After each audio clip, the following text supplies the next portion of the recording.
Bill Gates was very different from others his age. He liked his parents when others didn't. He was short, with big feet, and he was so worried that his little toe was crooked that he spent hours trying to straighten it. He was intensively competitive.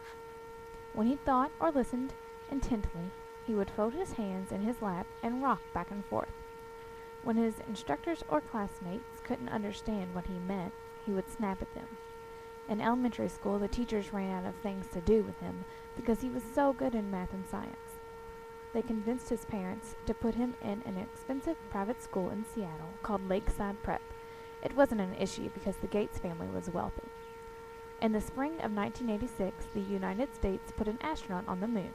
They decided that students at Lakeside needed to know about computers. In those years, computers were huge machines stuffed with tubes that cost millions of dollars. The school couldn't afford this, but parents raised the money.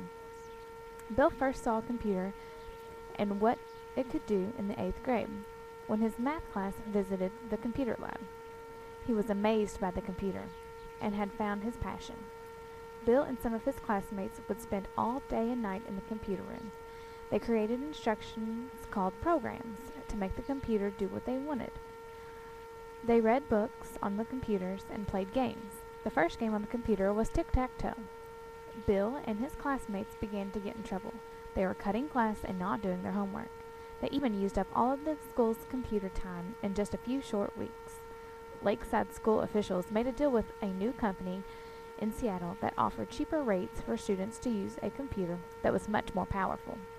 Bill and his 15-year-old friend, Paul Allen, formed a group called the Lakeside Programmers Group, dedicated themselves to finding ways to use computer skills in the real world. They envisioned a day when everyone would have a small personal computer. They wanted to get rich writing programs. Their round-the-clock experiments brought the system crashing down again and again. When the company tried to secure it, the kids broke through the computer security system with ease. The company didn't get mad. They hired the students to fix the weakness in the system. They offered the students all the free time they wanted on the computer. His parents ordered him to stop working on computers because they were worried he was spending too much time on them. He didn't listen. The Lakeside programmers started to sell their services. A company hired them to write a program to computerize company payrolls. Bill insisted that every time the company sold a program, he would get a percentage. They made $20,000. Bill Gates and Paul Allen found new ways to sell their talent. They started their own company called Data. Another company hired them to find their bugs in their computer system. By the time Bill graduated Lakeside Prep, he was a world-class expert in computer programming. He dropped out of Harvard at 19 and formed a company called Microsoft, which is now the world's most profitable company.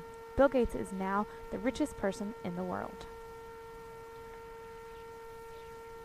I bet you are wondering why they call it debugging the computer. Well, the first automatic computer was born in 1943. It was nicknamed Mark L. Mark. It was 51 feet long. The moths that flew around inside it could foul it up for days. Getting them out was called debugging the computer. Our teaching activity for this digital documentary is titled If I Were Bill Gates. Students will first listen to the digital documentary on Bill Gates. Bill Gates is the best-known entrepreneur of the PC revolution.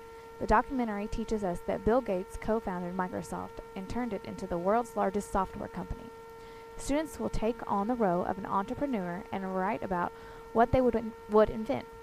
Students will need to incorporate what they would invent, how they would invent it, who it would help, and why they would want to invent their product.